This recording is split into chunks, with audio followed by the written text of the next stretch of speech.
What's going on, guys? Welcome back to Resurrect. Today we are doing another video on how much you can make rebuilding salvage cars, and we're doing that by considering another example of an actual car that was bought and sold, and we're going to tell you exactly how much this car was bought for at salvage auction, and we're going to tell you how much we actually went on to sell the car for. And today's example is a 2012 Volvo C30 R-Design with Polestar performance package. So this is not the C30 Polestar some people have seen maybe on Top Gear. That was like a really special C30 that I don't think was even released ever. But this has a Polestar package, which this car had a Polestar package, which was something that you could purchase from Volvo. You could get it tuned from Volvo, or you could, after the fact, buy a performance package and a label as well and put it on your car and get that extra horsepower boost. So, and in this show, I just want to let you know as well that with these projects, I'm trying to keep all these examples as DIY as possible. Because when you're rebuilding salvage cars, the big X factor can be the labor. And that can also cost you a lot of time as well, waiting for other people. So, although I do use other people from time to time to help with the work, it is good and very valuable to be able to do anything and everything yourself and be willing to get your hands dirty, because you never know when somebody that's helping you is not available, and you just never know when the labor for a specific project is just going to cost you so much that it's going to throw you out of the realm of making an actual profit. So sometimes in that case, it's good to be able to get your hands dirty and to know how to do it yourself. It's very important when you're rebuilding salvage cars. The more skills you have, the more likely you will be able to turn a profit.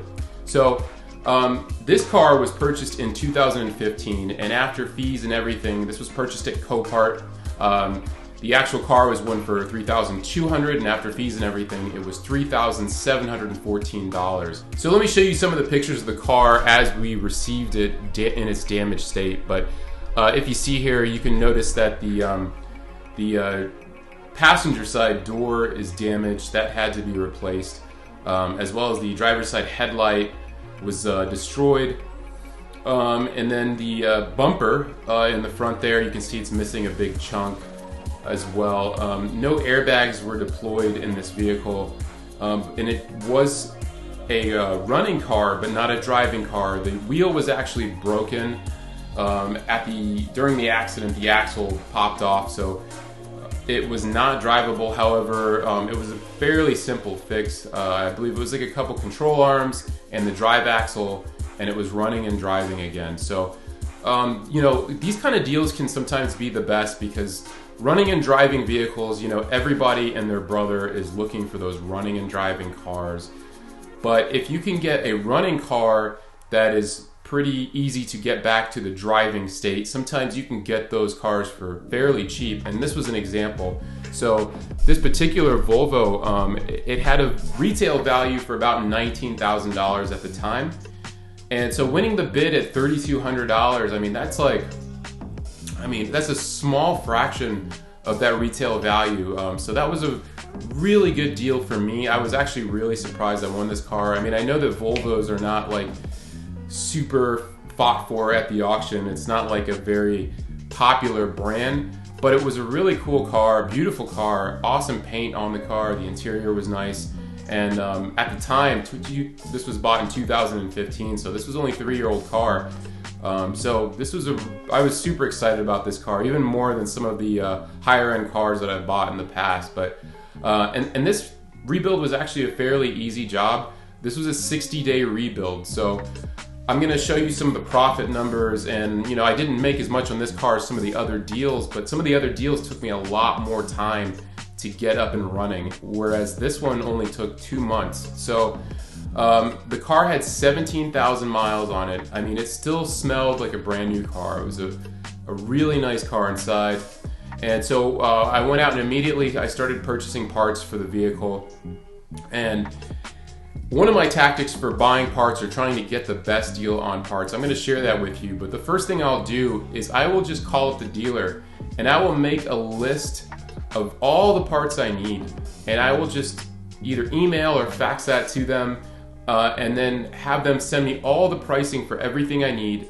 And that's really great because not only will I have a list of all the parts with the prices, but they'll also give you the part numbers. And part numbers are super valuable because sometimes if you get on the internet and you search for these part numbers, you can actually find salvage yards, you can find eBay listings, you can find aftermarket parts as well from various websites that will give you cheaper alternatives to the manufacturer's part. So typically what I'll do is I'll make that list and I'll search the internet, I'll scour the internet and look for better deals. And if I can find them, I'll order them from whatever source I can. And then the rest of the parts that are going to be difficult to find or that I can't find anywhere else, I will go ahead and just order them from the dealer. And you know what helps too is setting up a commercial account at the dealer, because shops and dealerships and auto body repair facilities, these places typically pay about 20% less than the average person who walks in to the dealer for parts. So if you can set yourself up under a commercial account or a shop name, you're going to save money pretty big on a lot of those parts and supplies. And believe it or not, a lot of the fluids and maintenance items that would need to go on a vehicle, those can actually typically be fairly cheap from the dealer. It's the body parts and the mechanical parts and stuff like that. That's where sometimes there's some crazy prices at the dealer, but it's really worth it to check because you never really know if the salvage yard is really giving you a good deal until you know what that part costs new. Because there's been so many times, believe it or not, where I'm looking for a part from a salvage yard and they will show me that price, and I'll look at the brand new price from the dealer and it'll actually be less than what the salvage yard is asking for it. So it's always worth it to get a list of pricing from the dealer. So I highly recommend doing that. So in this particular deal, I did not do a parts car. I just bought all these parts one by one, and the total amount of the parts cost me $2,800. So I was surprised. I haven't done, this was actually the only rebuild project that I did that was a Volvo, and I was surprised that Volvo parts are not as expensive as I thought they would be. I thought they'd be in the ballpark of German car parts, but they're really not. They're a little bit closer to pricing of parts that you would see from a Toyota or a Honda. Of course, every Volvo might be different, but on this particular build, I was surprised how relatively cheap the parts were. So this car, I sold this car for a relatively cheap price. I ended up selling it for $12,000, and it took about 60 days to sell. So, this kind of car wasn't in high demand. And I did start the price off, I think around 16 grand, and I kind of worked my way down little by little. And then after about 60 days, I got a serious offer for 12 grand, and I went ahead and went for it because, like I said before, I'm always trying to move on to the next deal. And if I can turn a healthy profit, especially on a project that only took 60 days, I'm gonna jump in and just do it. But so the actual net profit on this particular project was $5,500 after all the expenses. So yeah, this was definitely worth it. This car, I would do another C30 in the future. I really like these little cars, and I think that this particular project shows you that you don't have to spend a lot to make a lot. So, spending $3,700, initially to make $5,500, that's worth it for me, and I think these are the kind of deals that I would go for again. So watch out for different types of cars. I wasn't really a Volvo guy. I did like that little C30, but I just happened to be at the auction that day. I saw that car. It wasn't on my primary list of cars that I was bidding on, but I saw it come up for auction that day in the live auction, and I saw that nobody was bidding on it, and I knew that that particular car didn't really have a ton of damage. I knew it was easily fixable.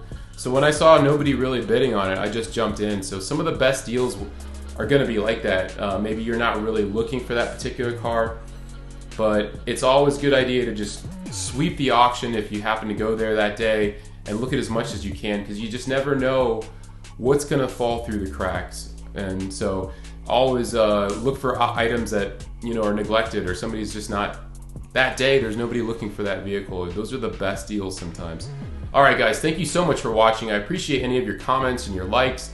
Please consider subscribing if you haven't already done so, and we'll see you on the next video.